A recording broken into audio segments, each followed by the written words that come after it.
백 교수님, 네. 이제 공천도 거의 마무리 단계에 접어들다 보니까 여야 각 당이 선대위원회 네. 구성에 본격 착수를 해서 발빠르게 민주당은 지금 선대위원장, 네. 그러니까 상임선대위원장 3톱 체제를 그렇죠. 만들었죠. 네. 그래서 지금 이재명 대표와 이해찬 전 대표 그리고 김부겸 전 총리 이렇게 3톱 체제를 만들었고 오늘이 12일 네. 공식 출범을 하는 모양이에요. 네. 그런데 이 세 사람 말고도 뭐 메머드급이죠. 예, 그렇게 만들었네요. 네. 뭐 10일 이제 공식 출범 오늘. 예.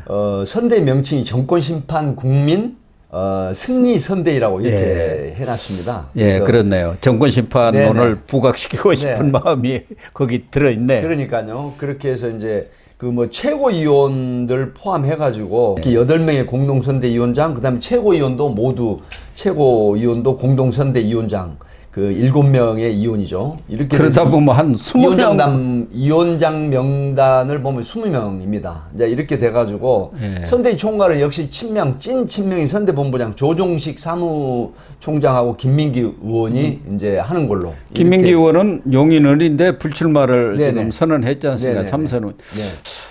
그런데 그동안에는 정세균, 김부겸 두 전직 총리한테 이 공동선대위원장 이렇게 맡아달라고 했는데 정세균 전 총리는 빠졌고 또 이재명 대표도 임종석 전 대통령 비서실장한테 공천에 컷오프 됐습니다만은 선대위원장을 맡아주기를 요청했는데 본인이 백의종군하겠다 이렇게 해서 좀 아쉽다 이렇게 했습니다. 어쨌든 임종석 전 대통령 비서실장은 그럼에도 불구하고 이재명 중심으로 뭉쳐야 한다 이렇게 아주 강하게 또 얘기를 하고 나섰대요. 뭐 섭섭한 마음을 감추고 있나요? 발톱을 감추고 있나요? 네, 임종석 지금 전 비서실장 같은 경우는 이 섭섭한 걸 감추고 주변에서 굉장히 많은 그 조언을 들었을 가능성이 있습니다. 네, 왜 그러냐면 이재명 대표 같은 경우는 지금 이 재판 사법 리스크가 사실은 점점 그 조여오는 형국이거든요.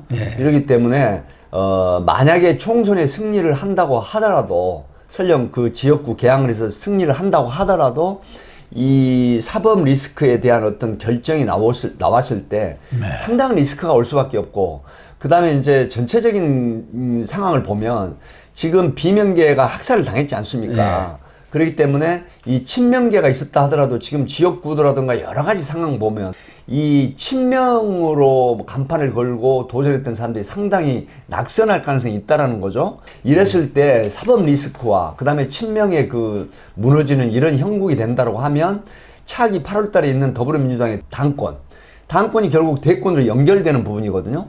하기 때문에 이 당권에 대한 부분에 대한 어떤 숨은 의도 이런 부분이 있다라고 하는 분석도 있기 때문에 지금 임종석 전 비서실장 같은 경우는 현재의 그런 어떤 아픔을 딛고 만약에 총선에 상당한 역할을 하면서 이 공동 선임 그 선거대책본부 위원장 활동을 안 하더라도 지역에서 선거 유세를 하게 되면은 상당히 세를 결집하는 계기가 됩니다.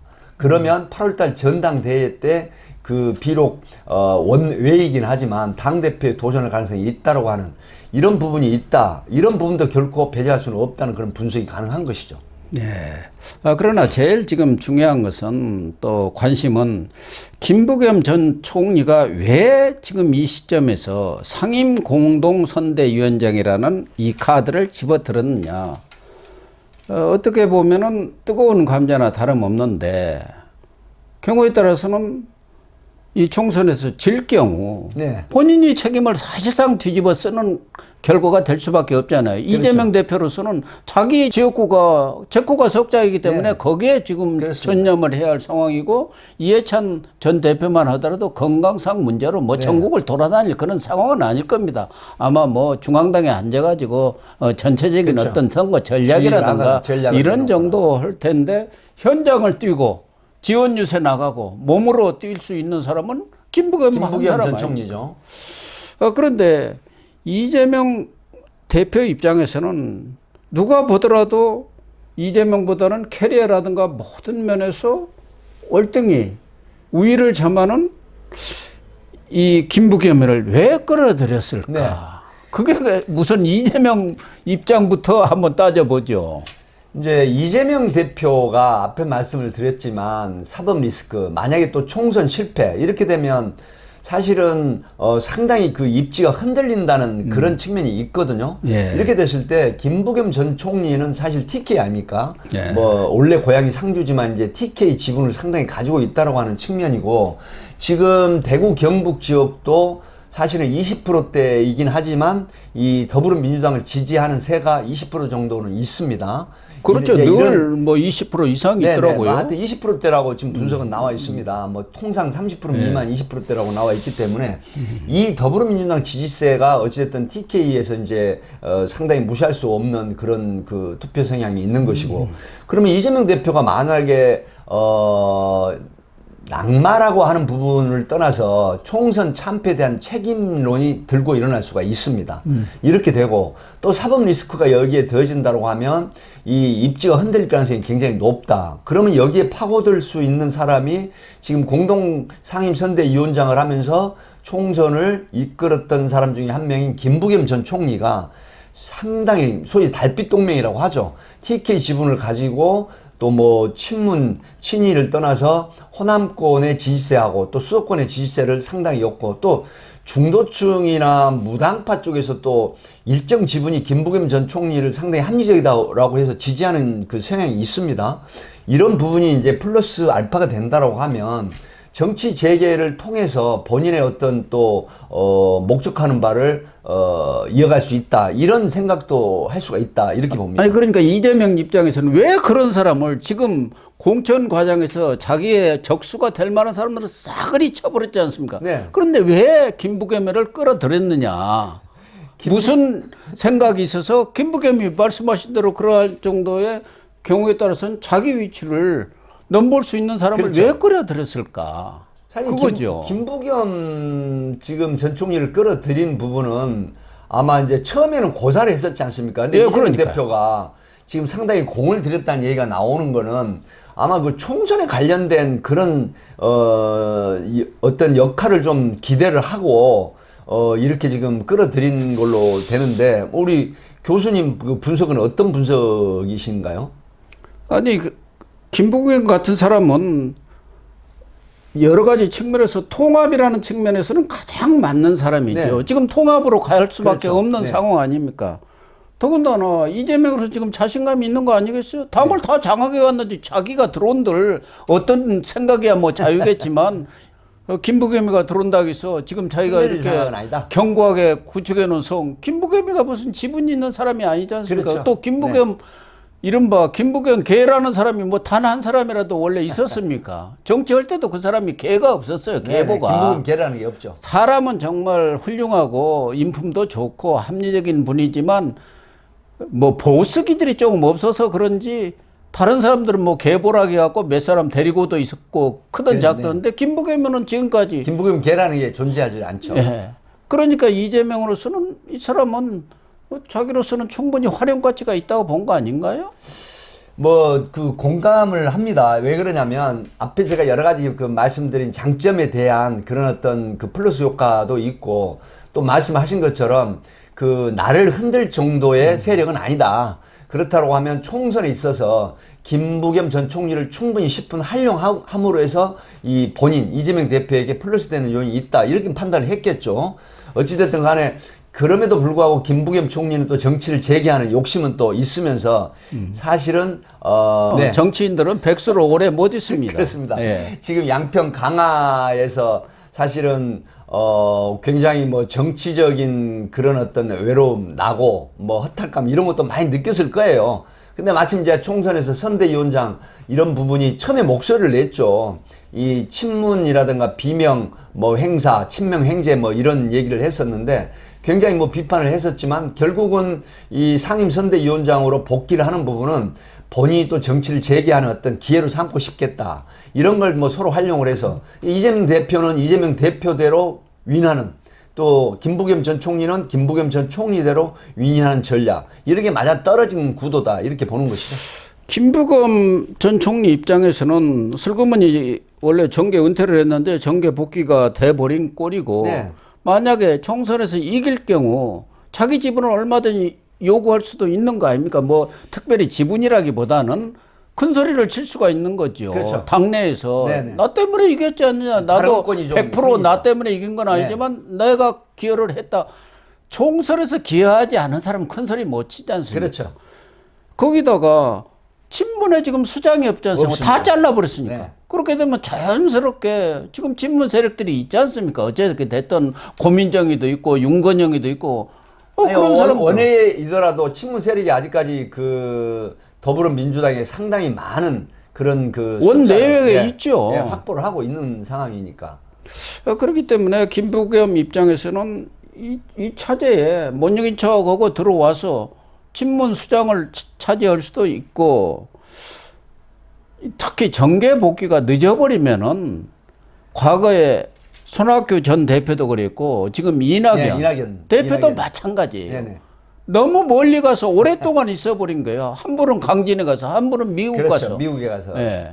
그게 반면교사가 되었겠습니까? 그렇죠. 국민들로부터 이제 잊혀진다, 망각된다라고 하는 부분은, 정치는 생물이라고 하는 부분이 사실은 그 사실적인 인식보다는 공감의 인식이 훨씬 더 중요하거든요. 선거에서도 마찬가지고 정치인들도 마찬가지입니다. 사실 인식보다 우위에 서 있는 게 공감의 인식인데, 생물이라고 하는 부분은 자주 보이고, 그다음에 우리가 보통 컨벤션 효과라고 하지 않습니까?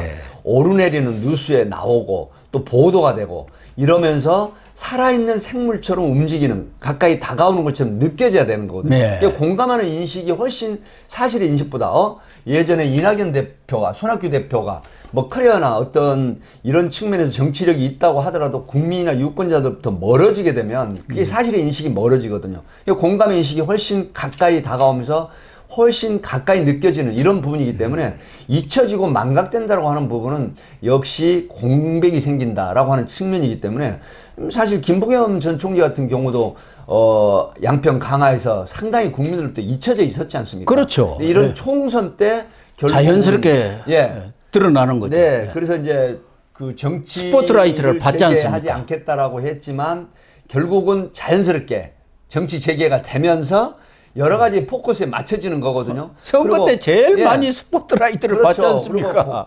사실은 이제 상임 공동선대위원장 하게 되면 발언을 하게 됩니다. 그러면 스피커죠, 스피커. 수십 명의 기자들이나 이 포커스가 맞춰지면서 사실은 이제 그 플러시가 터지는 이런 형태이기 때문에 결국은 거기서 나오는 마약 같은 정치력, 이런 부분들의 짜릿한 어떤 부분을 느낀다라고 보는 이런 측면이 분명히 있습니다. 그렇죠. 또 김부겸 전 총리 입장에서는 이재명 대표가 사법 리스크가 아주 커지는 그런 상황 아니겠습니까? 총선이 끝난 뒤에 만약에 총선에 이긴다면은 어느 정도 버티는 힘이 있겠지만, 총선에서 진다든가 참패하는 경우는 이재명으로서는 조기에 사법 리스크가 아주 그냥 되게 빨리 다가오죠. 다가올 수 있는 그런 상황이란 말이에요. 그렇게 될 경우 과연 대안이 누가 있느냐, 이런 생각들을 할 수밖에 없는 거 아닙니까? 그런 측면에서 이해찬 전 대표가 이번에 임종석 전 비서실장을 이재명한테 특별히 부탁을 했지 않습니까? 친문과의 문명 연대랄까, 이것을 살리기 위해서는 임종석을 공천해 주는 것이 좋겠다. 그런데도 이재명이가 잘라버렸잖아요. 그래서 일각에서는 상당히 삐졌을 것이다. 자기가 다 지금 후계진으로 키워주니까 그거 한 사람 부탁하고 뭐 개인 부탁이 아니고 전체적인 판을 봐서 부탁했는데 그것마저 거절을 해버린 거 아닙니까? 그래서 이번 선거판에는 뛰어들지 않을 거라 했는데도 불구하고 또 이 공동선대위원장을 맡았단 말이에요. 역시 이재명과는 혈맹 관계 모양이에요. 이재명 그 대표와 이제 혈맹 관계이긴 하지만 사실은 지금 말씀하신 것처럼 총선이 승리를 이끌게 되면은 이제 별 문제가 일어나지 않습니다. 네. 그러나 만약에 지금 그 시대정신연구소의 그 엄경영 소장 같은 사람들 이렇게 지금 분석하는 정치 컨설턴트가 굉장히 많거든요. 지금 국힘의 그 우세를 점치는 지금 구도가 굉장히 많이 지금 나오고 있는데 이렇게 된다라고 하면 이재명 대표로서는 여러 가지 그 리스크를 감당을 해야 됩니다. 총선의 참패 책임, 그다음에 사법 리스크. 그랬을 때 지금 사실은 이해찬 전 총리가 이재명 대표를 정치판으로 끌어들이는 큰 견인차 역할을 했지 않습니까? 그렇습니다. 예. 그리고 정치의 스승이라고 할 정도의 사부죠, 사부. 네, 분인데, 근데 이제 총선 참패로 해서 만약에 낙마가 되는 부분을 전혀 그 예단 안 할 수는 없거든요. 그렇죠. 왜 그러냐면 총선 참패가 되면 당연히 사법 리스크는 빨라집니다. 재판도 빨라지고. 그래서 굉장히 그 검찰 구형이 높은 상황에서 만약에 영의 몸이 된다라고 했을 때 과연 차기에 더불어민주당을 이끌어갈 인물이 누군가. 그럼 현재로서는 인물이 없어요. 그러면 당연히 공동상임선대위원장을 하는 김부겸 전 총리가 부각이 되는데 그러면 김부겸 전 총리 혼자만 할 수 있느냐. 여기에 지분이 이해찬 전 총리의 지분이 다 자연스럽게 녹아나거든요. 그렇죠. 네, 이런 부분에 계산이 저변에 깔려 있다. 이런 분석이 가능한 겁니다.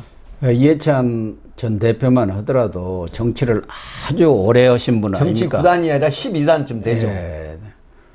김대중 전 대통령이 젊은 피로 네. 이렇게 끌어들여 가지고 뭐 어떻게 보면은 민주당의 뿌리나 다름없는 그렇죠. 네. 그런 역할을 해왔고 또 노무현 전 대통령, 문재인 전 네, 대통령 계속. 두 사람을 다 대통령을 대통령, 네. 사실상 이 이해찬의 기획으로 만들어낸 거란 말이에요. 그렇습니다. 그렇기 때문에 이해찬으로서는 현재 민주당이 또 정권을 탈환해 와야 한다는 그런 생각이 꽉 차 있는 사람 아닙니까?